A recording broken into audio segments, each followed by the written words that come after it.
What is magnesium? Why do we need it? And why would it be affecting our hearts? Okay, magnesium is so important. Magnesium is a mineral, what it does is it works on over 300 different enzymes. So an enzyme is a protein, and then in the middle of that enzyme, or somewhere to the side, is it has to have a magnesium, or the enzyme doesn't work. And enzymes are what changes everything in your body. This is what is causing all of the chemical reactions and making energy. So without magnesium, you don't make energy. So that's really, really important.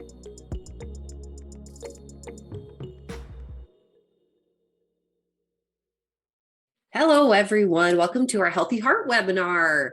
We are excited to have you. I'm going to go ahead and share this on Facebook. So if you guys want to go back and rewatch this right away before it's shared to our YouTube channel, you can do that. You can go to our Facebook and rewatch this, or share it on your timeline with other people so that they can see it. So our Facebook page is called Barton Publishing Natural Health Reports. I'm going to just type this here. Join us for the Healthy Heart webinar.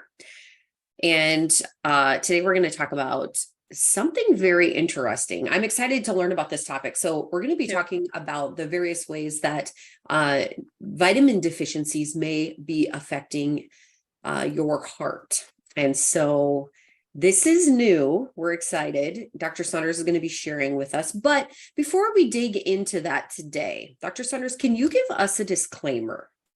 Okay, I'm not your doctor. And so what I'm doing is I'm giving general information to a lot of people. We have thousands of people that watch these things. And so I can't be specific for your situation. So make sure that if you hear some information, you apply it properly. And sometimes it may require that you consult a professional and ask, okay, does this apply to me? And get the right test done and everything. What's really interesting, I had somebody in today. It was her first time. And she's been watching the other webinar, the diabetes webinar, for years. And she said, well, my doctor wouldn't do these tests. So I asked her to do these tests, and they were the ones for diabetes, the C-peptide and the insulin levels. And so she did one of them. She did the C-peptide level, and which was really good because this person, the patient, was taking insulin. And so we wanted to know how the pancreas was functioning. And so her doctor did the test, and it worked out great. And so we knew what she had to do because we already had the test done. Awesome. That's not always the case, is it? No. Some doctors are like, no, I don't do that test. I don't know how to interpret it, so I'm not going to order it. And it's like, ugh. That's one of the things that we love about Dr. Saunders is that he likes to see what's actually going on in the body, so that he can make the recommendations or try to understand how to get to the root cause of the issues that you're having. And while I think medicine has a great place, it doesn't mean that that's the solution all the time, or that that's going to fix what's actually happening. And we talked about this yesterday on the webinar, and we had all of our people chime in. I think we had 100, I don't even know how many people we had on the webinar yesterday, 100 plus. But they had all said the various medications that they were on. And once they had started one medicine, they were often put on another medicine because that one didn't work exactly the way they needed to. So they started another one, and then they had side effects, but you don't really know exactly where the side effects were coming from. And so, hey, we got another medicine for that to help with those side effects, and just you can see where that went. And so the goal is for that to not happen. If we can take care of things naturally, primarily, like Dr. Saunders recommends, through food, maybe it's through stress reduction, exercise, that's the way to go, right? Not always the easiest, right? Sometimes we just want a pill, but not always the best thing for us. Primarily in this webinar, we talk about the Healthy Heart Solution Kit. So this is one of Barton's newest solution kits. And this is what Dr. Saunders recommends to people that come into his office that are looking to maybe improve the health of their heart, or maybe they have heart disease and they're looking to make things better. This is packed full of really good information to make some really healthy changes. And so we'll be mentioning this quite often. What we do with these webinars is kind of dig into some of the segments that are inside of this book, or we'll explore them more thoroughly and then open up the second half of our webinar for questions for all of you. So if you're new here, welcome. This is going to be fun. I just want to point out the question and answer section on Zoom. That's where you want to ask those questions. It just is a little bit easier for us to manage that. But right now, I would love it if in the chat you could let us know where you are tuning in from. We've got some of those coming in right now. Let's see, Utah. Oh, Fred and Jean are here. They're back. We have Marion from Chilliwack, British Columbia. Eric, hey, you came from yesterday's webinar. You're awesome. Good to see you again. Eric's been making some big changes in his life and is seeing awesome results. Let's see, Alma from New York City, Calvin, Utah. We have Virginia. We have Ontario. What was the report you mentioned at the beginning? Probably the Healthy Heart Solution Kit, or did I mention something else? I don't know. Some blood tests, maybe? I don't. Yeah, some blood tests. We were talking about yesterday on the webinar for the diabetes webinar. We were discussing the diabetes tests. Yeah. Okay, lots of people, quite a few of you from Canada. This is awesome. Ohio, LA, North Texas, Canada, Buckeye Lake, Ohio. This is cool. Kansas. Yay. Awesome. Oh, well, I'm joining from South Dakota. Cheryl, where are you coming? I'm coming from Southeast Florida, land of the heat and humidity. Lovely. Sounds lovely. And Dr. Saunders, where are you today? I'm in Solvang, California, which is just north of Santa Barbara. Okay, awesome. I don't know why it's cutting out a little bit on your end for some reason. Are you seeing that, Cheryl, or is it just me? It was, I guess let's see how it does. We'll see. Talking. Yeah, sounds good. Maybe just a little lag. Okay. Not too much moving. Okay, so before we get started, I want to mention something too also. BartonWebinar.com is kind of the hub for our webinars. On that site, you can find links to our YouTube channel, links to sign up for our webinars, product information, all of the things that you may be interested in. So keep that in mind, BartonWebinar.com. Also, if you use code webinar25, you will save 25% on anything that is available there. So maybe you're really interested in this that we're going to be chatting about, or supplements or whatever. Code webinar25 will give you a nice little discount. Okay, we're going to go ahead and get started today. Dr. Saunders, let's learn all the things about vitamin deficiencies. And he kind of had given us a list of them. And so I just want to start out with magnesium. Let's talk about magnesium and maybe why, first of all, what is it? What is magnesium? Why do we need it? And why would it be affecting our hearts? Okay, magnesium is so important. Magnesium is a mineral, and what it does is it works on over 300 different enzymes. So an enzyme is a protein, and then in the middle of that enzyme, or somewhere to the side, is it has to have a magnesium, or the enzyme doesn't work. And enzymes are what changes everything in your body. This is what is causing all of the chemical reactions and making energy. So without magnesium, you don't make energy. So that's really, really important, magnesium. There's another part of magnesium that's especially important for the heart, and that is the magnesium allows the heart to relax. So calcium, when the muscle cell depolarizes, calcium rushes in and causes contraction. It causes the heart to beat. And then you've got to pump all that out, calcium out, and magnesium has to go in to allow the heart to relax. So since if you don't have enough magnesium, you don't relax very well. And that's true with other things too. If you've ever had cramps in your muscles at night, often that's a magnesium deficiency or insufficiency for whatever reason.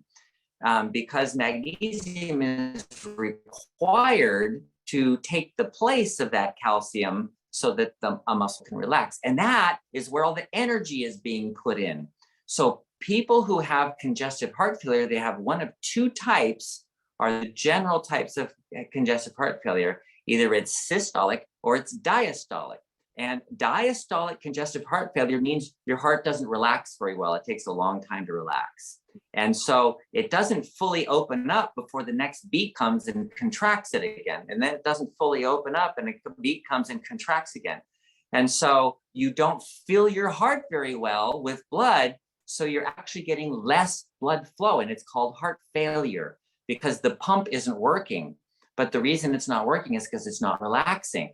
That's how important magnesium is. So besides the ability to make energy, the ability for the muscles to work, including the muscle of the heart, is magnesium is required. And here's the big thing about magnesium. It is a common deficiency, not a rare deficiency. This is common because in the United States, we don't have a staple food that is high in magnesium. See, in other areas of the world, they eat a lot of beans, like every day they eat beans. Well, beans have a lot of magnesium in them. Or every day they have dark green vegetables.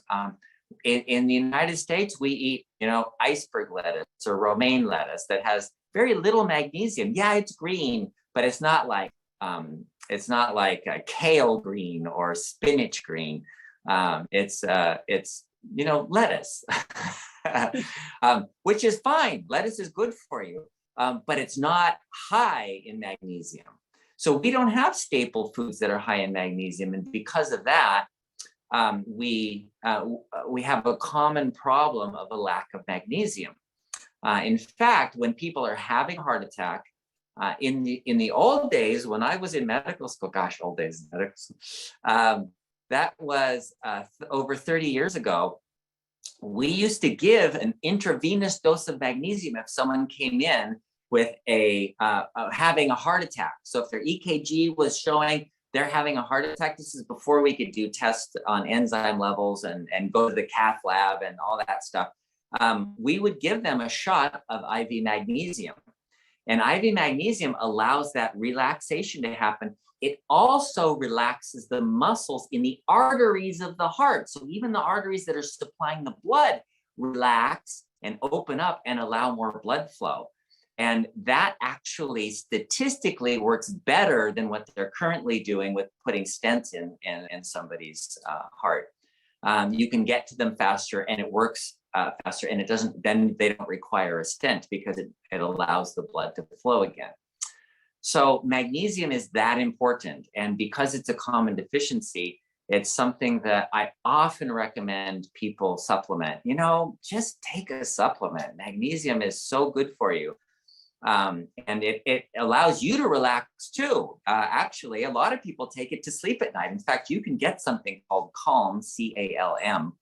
And all that Calm is a magnesium supplement. And it depends on which kind you get. Some of them have amino acid, threonine, for example, amino acids to actually help calming as well. But it's the magnesium that helps the most to relax the muscles and calm and allow people to go to sleep. So it does have a certain sedating effect. So that's magnesium, and it's so important. Previously said any magnesium, take any magnesium you can, powder, topical, oral, just get magnesium. Is that correct? Yeah, that's right, Cheryl. That's exactly right. And another thing that Dr. Saunders mentioned, I think even yesterday, was sometimes, for example, for me, I noticed that if I take it internally, like the Calm drink, it can have an effect kind of on my digestive system. So I personally like to use the Barton spray magnesium, and I do that on my arms, my legs.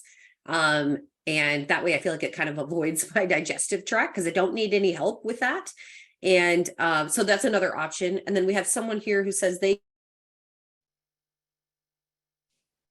how about magnesium salts in the bathtub? Does that, like Epsom salt, does that help with the same thing? Yes, actually, magnesium sulfate is Epsom salts. And the way they were found, actually, this is really interesting. There's a place in Epsom, France that has a pool, and people would go into this pool and they would be miraculously healed of things that weren't working in their body. And what they were doing was absorbing magnesium through their skin and dilating blood vessels and allowing blood flow and relaxing muscles. And people who couldn't walk would start walking, and it was like, this was the miracle pond, right? So then somebody later on in the 1800s did a study of it, and they found that it was the salt, the magnesium salt. So then they would dry it out and make little packets of salt that they would send to people all over the world, Epsom salts. And then somebody figured out it didn't have to come from that well in France, that you could actually get the magnesium sulfate from anywhere. And so now they call it Epsom salts, and it's super cheap. You can get it at any pharmacy. But yeah, some people you can drink that, you can bathe in it, and it is a source of magnesium as well. Very cool. It's not a great source, but like what Cheryl was saying about how, whatever source you get of magnesium, it's okay. Magnesium sulfate is like less than 50% absorbed, and then the magnesium glycinate is like 90% absorbed, and they go, wow, this is a much better source of magnesium. Okay, fine. Just take a little more of the magnesium sulfate, but then you could get diarrhea. So that's kind of the issue. So some people prefer the chelated magnesium just because it'll be absorbed better and is less likely to cause diarrhea. All right, good stuff. All right, so first up, we did magnesium. Let's move on. Is it called thiamine? Is that how we pronounce it? Okay. Yeah, thiamine. Tell us about that. Thiamine is vitamin B1.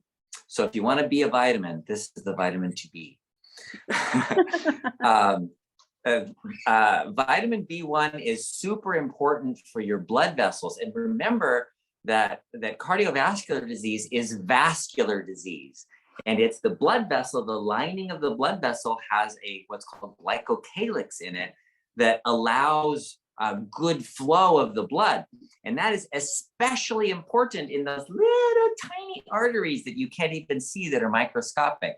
And think about this. We use the analogy of sucking a triple thick strawberry shake, which I've never had in my life, through those little straws that they give you. You try it. That's what your blood is trying to do to get through these little teeny arteries, because your blood's thick, right? And it has to get through microscopic arteries, arterioles they're called. And the way that happens is there's a glycocalyx lining in there that is super slippery. It's like slick, like you're petting a cat, the cat's fur, and it's like a gel. And so there's no resistance at all. So it just flows through really easily. And if you don't have vitamin B1, you don't make that, or you damage that lining, or it doesn't repair, is really kind of the way it happens. So you end up with these tiny blood vessels. Your arterioles are like all jagged in there, you don't get good blood flow through them. So you're limiting the blood flow, and that's where you start seeing problems with neuropathy, for example, and diabetes. But also in the larger arteries, if you don't have enough thiamine, you don't repair that glycocalyx in the arteries of your heart.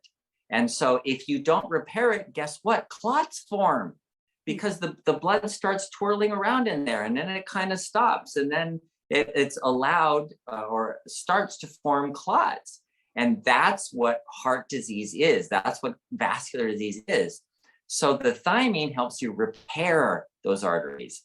It is super important. In fact, there have been studies on thiamine, vitamin B1, injections of 100 times the normal dose that have completely reversed Parkinson's disease. But because that's a blood flow issue too. So to get proper blood flow to repair the lining, you have to have sufficient amount of thiamine. So is thiamine deficiency common? No, it's kind of rare actually.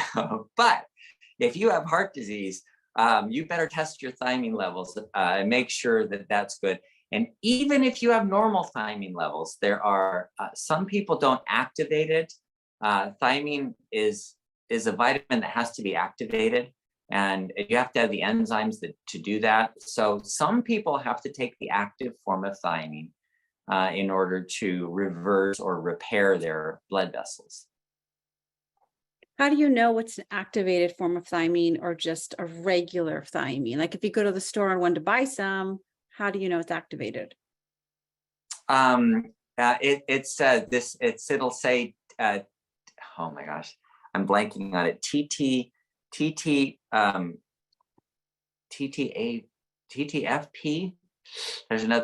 There's another letter in there. I don't recall what it is. Anyway, it'll say this is the active form of thiamine. I'm going to ask this question quick about magnesium, even though we were just talking about that, but how much magnesium is recommended? I have a few questions about that. Okay. Yeah. So the recommended dose is around 400 milligrams a day. And that's usually an adequate amount. For people, if I've tested them and they're actually low in magnesium, which really isn't that common, then I'll have 400 I'll have them do 400 milligrams twice a day. If you take it all at once, then it'll tend to cause diarrhea more easily. So you split them up in different meals, and that works pretty well. And then if you're taking the magnesium glycinate, then it's the dosing is either the 500 milligram or there's the 125 of the elemental magnesium, which is just fine. So it depends on how they measure it. Sometimes they measure the whole molecule of the chelated form, and sometimes they say this is how much elemental magnesium you're getting, and it's usually around 125, 120, 150, something like that. Interesting. All right. All right, next on our list of vitamins, here we go. Number 3, vitamin C.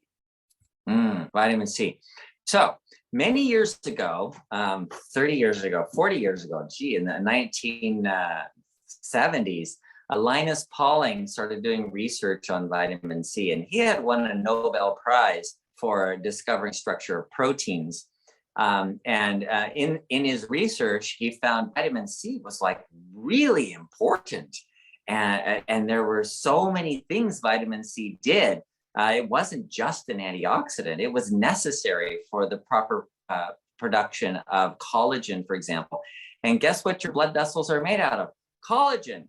And so he looked at the damage to blood vessels and said, look, it's not repairing because there's not enough vitamin C. So he called heart disease is a minor form of scurvy. Scurvy is, well, in the 1970s, doctors would have known about scurvy more. Scurvy is a vitamin C deficiency. And that's where people have bleeding problems. Their blood vessels just rupture because they don't have enough collagen. And so they start bleeding. They bleed into their joints, or they get bruising really easily. And if they bleed into their brain, they get a stroke. So scurvy was a horrible illness. They'd bleed out their mouths. It was really a terrible illness.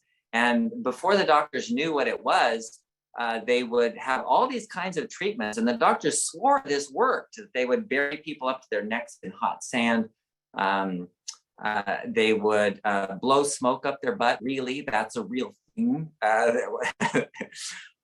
They actually would use tobacco, and they had an insufflator that put it into the rectum. All these kinds of they would give calomel, which is mercury poisoning. Just all these kinds of really crazy treatments. And the doctor, oh yeah, this works for me every time. It works on scurvy. But of course, it never really did. The people were still dying of scurvy until a ship's surgeon in the British military found out that limes would cure scurvy, but the doctors wouldn't believe him. So because they had their treatments that were more important. So they didn't believe it for 50 years from the time he discovered it till the time the ship's captain started saying, I don't care what the doctor says. My crew all get lime juice. And so they were called limeys at that. That was in the 1800s. The ship's crew were called limeys. And their teeth would rot away because they would have to drink this lime juice every day. And they didn't like it because it was really sour. And so they were forced, they made them line up and they were forced to take their lime juice every day so they wouldn't get scurvy. And it worked. They actually had no loss of life from scurvy in the ones that took lime juice. So the vitamin C is that important. This was like, they were dying. If you read Magellan's travels, he had to renew his crew 3 times because of all the deaths from scurvy in going around the world, because they didn't have any fresh foods at all that had vitamin C, and they couldn't bring it on the ship anyway. So they had a hardtack, which is just a biscuit, essentially a hard biscuit. So vitamin C, scurvy is Linus Pauling said that's why you get vascular disease. And to some extent, he's right, because the repairing is really an important part of it.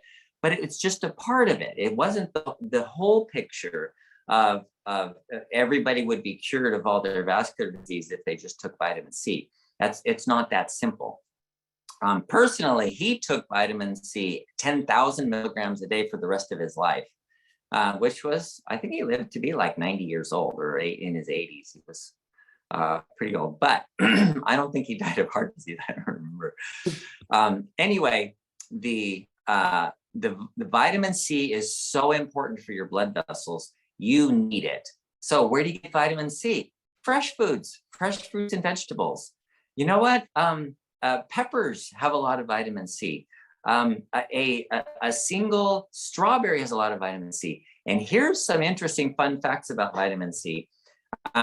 If you take a pill, a vitamin C pill that's ascorbic acid, which is technically vitamin C, because what we do in our modern society is we isolate out the key ingredient, the active form, and that's vitamin C. But actually, vitamin C is a spectrum, and it needs some bioflavonoids, what we call bioflavonoids, with it. So when you eat an orange, you're getting about 60 milligrams of vitamin C, which doesn't sound like a whole lot compared to that 1,000 milligram pill you're taking. But it also has rutin, quercetin, and other bioflavonoids to assist the vitamin C. And there's a synergistic reaction with the vitamin C and the bioflavonoids. So the equivalent amount of 60 milligrams of vitamin C would be equivalent to 1,000 milligrams of pure ascorbic acid if you're eating it in the food. So get your vitamin C from food. It's a much better source because of that synergism with the other bioflavonoids that are also going to be found in the food. And all of them have them. If you eat lemons and limes and peppers and spinach, you're getting the flavonoids with the ascorbic acid. Very cool. I keep hearing, I was even looking at something today about vitamin C, and I feel like I hear about it all the time, just big doses of vitamin C making huge impacts in people's health. And, I think there was even some cancer type of research with high doses of vitamin C. And actually, you know what I think it was today? My daughter went swimming. Well, we can ask, this is a random question that's never been asked before. My daughter went swimming. She has very blonde hair, never had a problem, but her hair turned green yesterday from swimming in a chlorine pool. And somewhere it said something about using vitamin C in her hair. And I was like, are you kidding me? We can use vitamin C for everything. But Dr. Saunders wrote an article about vitamin C and lung cancer for home cures at work. And one of his patients really extended her life doing IV vitamin C, the dosage that was really high, intravenous. But yeah, How is it related to collagen? So everybody's selling collagen these days, but is collagen, this is a side note or a side question, shouldn't there be vitamin C in collagen then if it supports collagen, building collagen in our bodies? Yeah, yeah. If you don't have vitamin C, you can't make collagen. So you can eat collagen, but that collagen that you're getting that's from whatever, a cow, a pig, whatever, that collagen is completely useless to you. It's a fiber. It's not anything you can even digest. So if you were to eat a rawhide, for example, which is mostly collagen, you're not going to get any protein out of that. So what they do is when they're selling collagen, they're either doing like bone broth where it's boiled and boiled and boiled for long periods of time, or they're hydrolyzing it with acid. That's called hydrolysis, which is where it cuts up that collagen fiber into individual amino acids. Well, then it's just amino acids. It's just, like any protein, and you absorb the amino acids through your intestines, and then you have to make the collagen. So just because you're eating collagen doesn't mean you're getting collagen, right? Because you have to still make it. If you don't have vitamin C, you can't make it. So that's why vitamin C is so important. Another fun thing about the Healthy Heart Solution Kit is you're going to find out Dr. Saunders really encourages you to eat fiber. And so if you're coming from the diabetes webinars, you might be thinking, wait a minute, I can't have all of that fruit that he's talking about. Welcome to the Healthy Heart Solution Kit, where you can have it in phase 1. But it's just kind of exciting to know that you can do that. And fruit is great. That's a great way to get some vitamin C. So really think about that. You mentioned bone broth, and someone had actually sent a question and said, is bone broth healthy?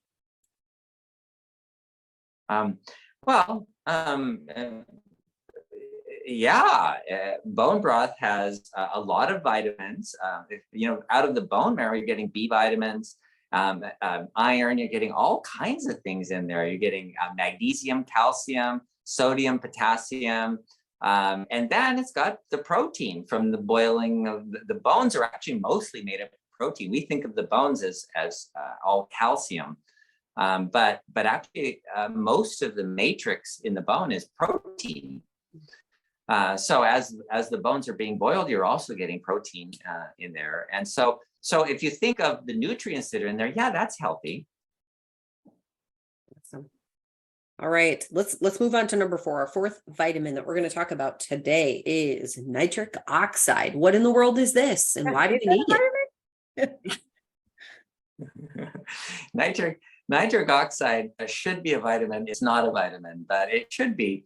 And it's an interesting thing that is a really small molecule. It's just an NO, and that molecule, what it does is binds onto the sidewalls, and it dilates the blood vessels. It relaxes the muscles in your arteries and allows better blood flow.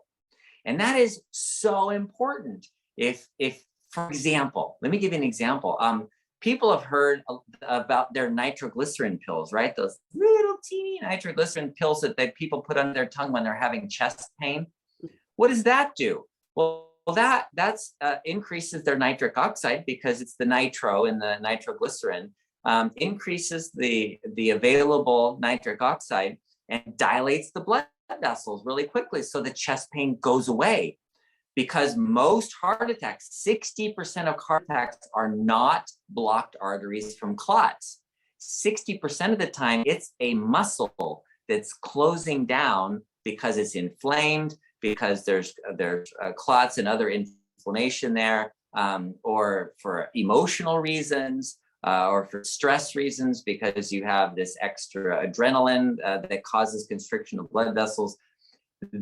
All of this is the main cause of heart attacks, the most common cause of heart attacks. So when people take nitroglycerin, it dilates the blood vessels, and they go, the chest pain went away. Whew, now I feel better. Well, nitric oxide is really important for you to have all the time. This isn't just like taking a pill under your tongue.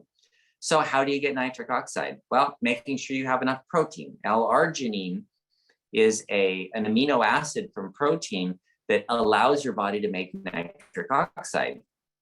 But there's a lot of other things that do that too. You have to have enough bioflavonoids in your body to make nitric oxide. You have to have enough protein, and you have to have the mechanisms that make it. So having magnesium is an important part of getting nitric oxide, and that's probably why the blood vessels get bigger. One interesting fun fact about nitric oxide is Viagra works because it increases nitric oxide. And what's really interesting about that is when they first made the pill, its purpose was to dilate blood vessels and drop blood pressure. So it was a blood pressure medication. So then they started testing it, so they gave it to a bunch of people, and the men refused to give it back. They're like, no, I want to keep this. This actually works for me. Because the ones that had erectile dysfunction were actually getting erections and feeling more better. They were able to have sex where they weren't before. So then the company, Pfizer, said, maybe instead of using it as a blood pressure medication, we should use it as for erectile dysfunction. And so that was just a marketing decision. But actually, it's a very good blood pressure medication. And in fact, I take people off of other blood pressure medications and put them on Viagra or one of the equivalents to increase their nitric oxide. And I also give them L-arginine to increase their nitric oxide in people that have constricted blood vessels and high blood pressure to help their blood vessel, improve the blood flow. So, fun fact, nitric oxide is really important. And so it's important to get enough fresh fruits and vegetables, and then L-arginine, get enough protein, and that's how you improve nitric oxide.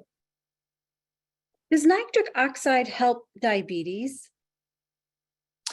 In some ways, yes, not specifically for the blood sugar, but it does prevent the complications of diabetes, like neuropathy and kidney disease and heart disease.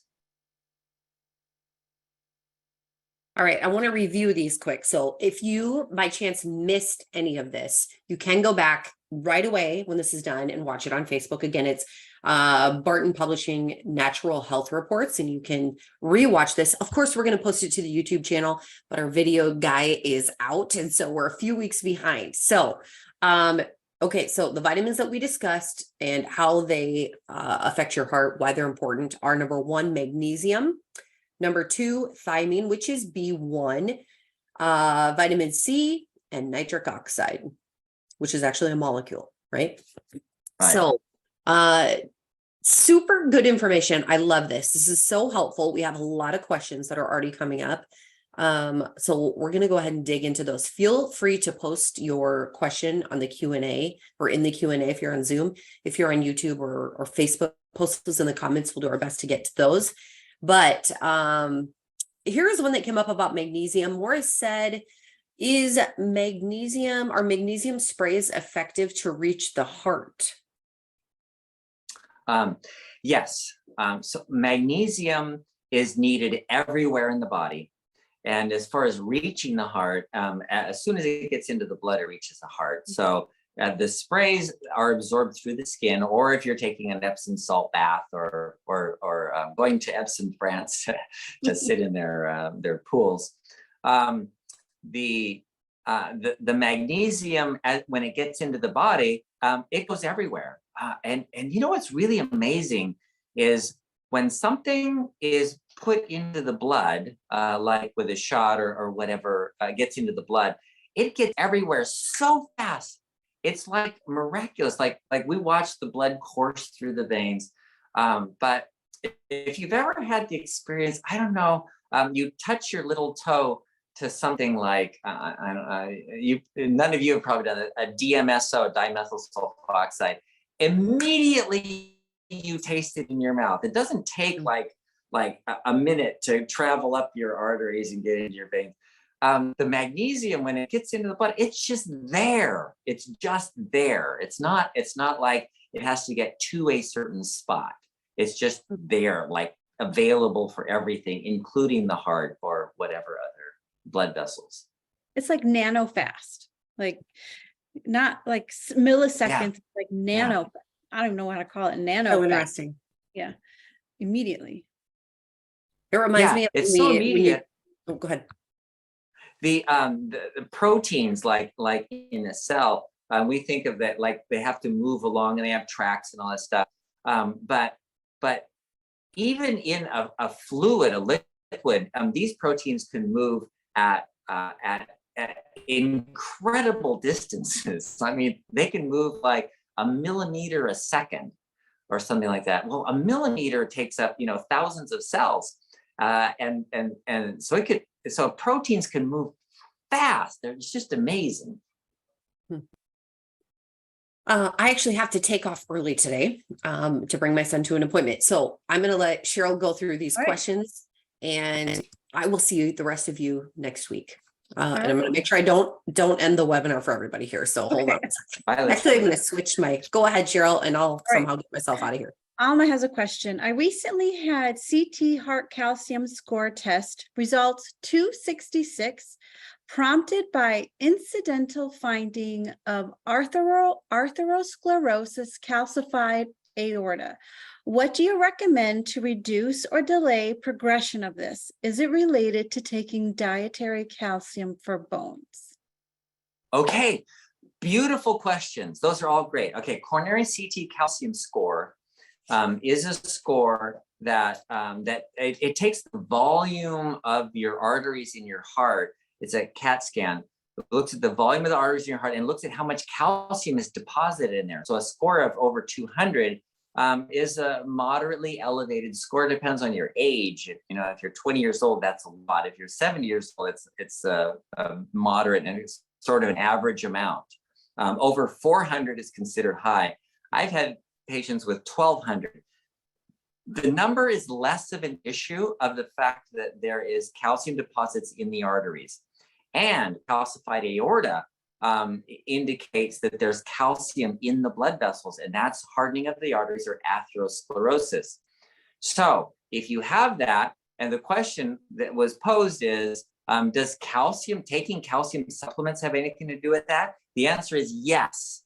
There is research that shows pretty clearly that taking calcium supplements increases atherosclerosis, because just having calcium around isn't enough. You have to be able to use that calcium and put it where it's supposed to be. And so if it's not like in the bones where it's supposed to be, it will deposit wherever there's especially inflammation. So every time you have some wearing away of your arteries or something, then calcium will come and deposit there. And that's because of the clots that form there, require the calcium. So having extra calcium in your blood is not really a good idea. It's not really what you want to do. So then the next question that's posed is, what do I do about this? How do I reverse this problem? Great question. That's really an awesome thing to think about. And that is, it can be reversed. So there is some good evidence to show that calcium can be taken out of soft tissues and put into bones with a vitamin called K2. Vitamin K2 comes in several different forms, and that's fine. But in people that have a lot of calcium deposits, I put them on pretty high doses of vitamin K2. So an average dose would be about 100 micrograms. I would put somebody on 300 micrograms if they had a small amount. I have somebody whose coronary calcium score was 5,000. It was 10 times more, order of magnitude more than yours. And he's taking 45 milligrams. That's 45,000 micrograms of K2 every day. And that 45 milligram dose you can get from Life Extension. So somebody who has a lot of calcium deposits in their arteries, the vitamin K will take it out of the soft tissue and put it into bone. And that's the wonder of vitamin K, K2 specifically. So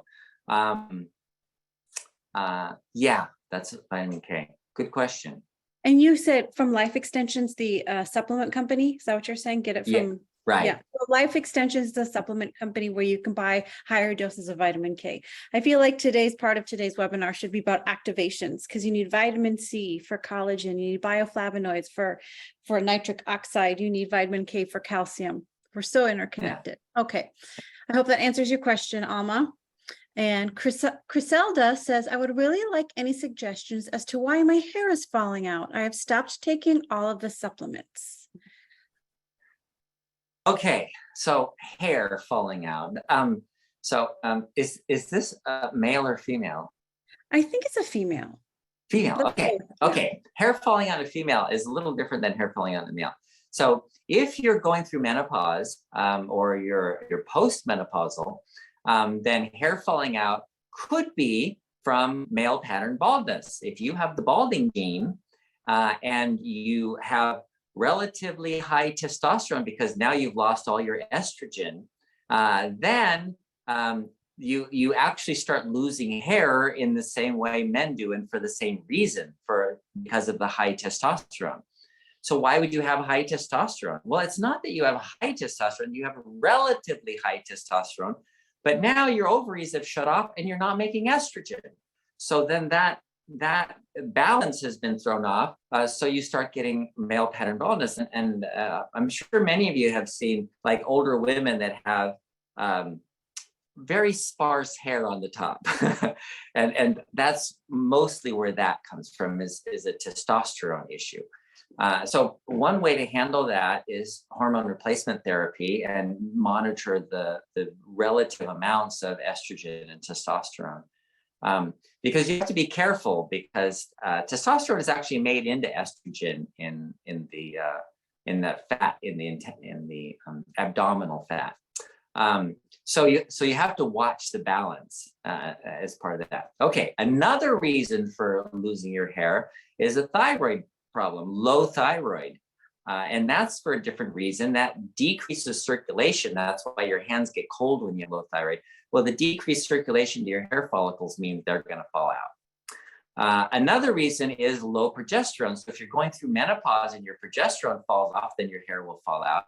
Or what's really common is women, after having a baby, their progesterone during pregnancy, progesterone is like 10,000, and then it drops to 5. And that rapid drop causes hair to just fall out. But it grows back really fast. So that's not an issue. That actually grows back really quickly. So if it's progesterone, then it's a temporary issue more than anything. That's the hormone reasons. Okay, now, what about other reasons? You stopped all the supplements and everything. Consider this, that there's something called biotin, vitamin B7, which is really important for energy being made, and it helps the hair follicles to be able to make more hair. So when you're even a little bit deficient in vitamin B7, then you'll have sparser hair. And when you add vitamin B7 in, it allows you to make proteins more quickly so that you can grow hair. And by the way, nails and your skin looks younger too. So getting enough biotin is important. And sometimes people just, they have enough in their diet, but they need extra, they need supplemental amounts. Because the enzymes don't function very well, or for whatever reason. So because the B7 is the cofactor, it's called biotin. So you can often get supplements called hair, skin, and nails, or there's various types of supplements for hair growth. And they almost always contain biotin, among other things like ginkgo biloba to increase circulation. If you look at a prescription, all the prescriptions for hair growth either inhibit testosterone or enlarge blood vessels to increase circulation. So like minoxidil that people are putting on their scalp just dilates blood vessels and allows more blood flow so that the hair grows better. That's how it works. Mm-hmm. I've seen people use different like plastic things to rub your scalp, which also helps increase blood flow to Yeah. help hair grow. So Yeah, look and they have online. lasers now. They have laser hats now that you can, they're not Mhm. really laser. They're actually LED hats that have a certain wavelength of infrared light that Yeah. penetrates into the scalp and dilates blood vessels by adding energy to them. Yeah, Is that I've seen red light? those too. Is that red Yeah, light? yeah, they're red lights. Yeah. Okay, Ramona asks, what can we use to control arrhythmia or atrial fibrillation? Okay, that is a beautiful question. I hope everybody listens very carefully to this because there is an epidemic of atrial fibrillation and arrhythmia. So here's what's happening. As you're losing mitochondria, then the conduction, it happens more slowly. And there's one other thing, as you lose mitochondria, your repolarization or your relaxation of the muscle cells, and I'm talking about individual cells, is slower. So here's the way the system works. It's a beautiful system. You have a muscle cell. 40% of it is made up of mitochondria in the heart. Like that's a lot. That's thousands of mitochondria in that cell, just constantly churning out ATP so that heart can just keep beating and never gets tired. How come it never gets tired? Well, because it has more energy, because those ATP, those mitochondria are just pumping out ATP like crazy. So your heart never gets tired.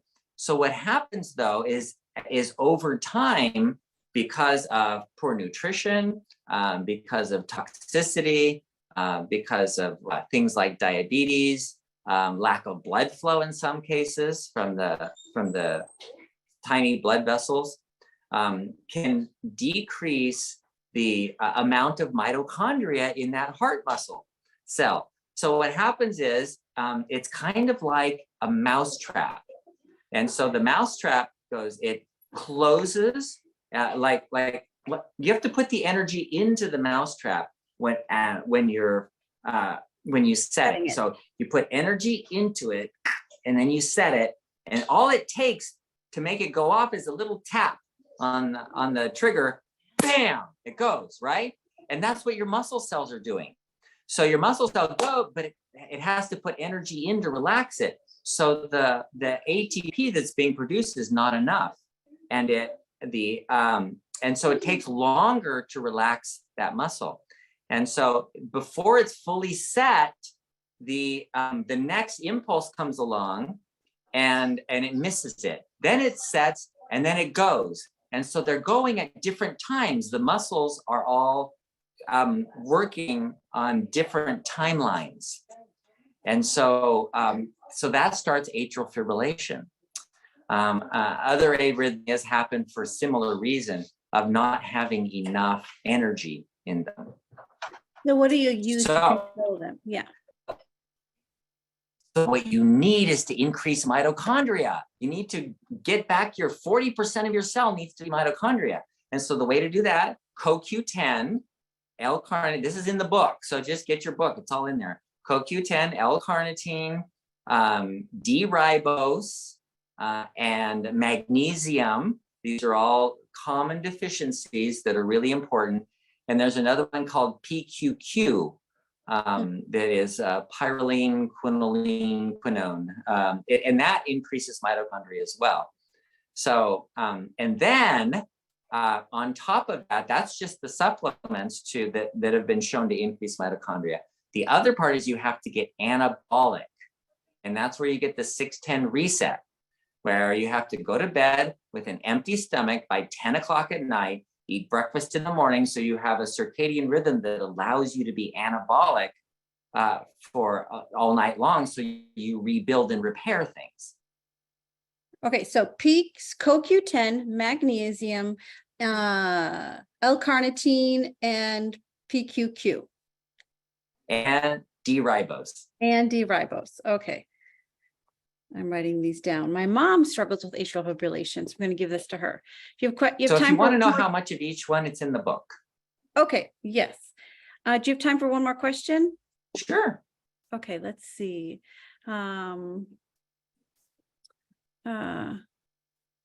Is vitamin C as ascorbic acid and IV infusion as effective as oral forms?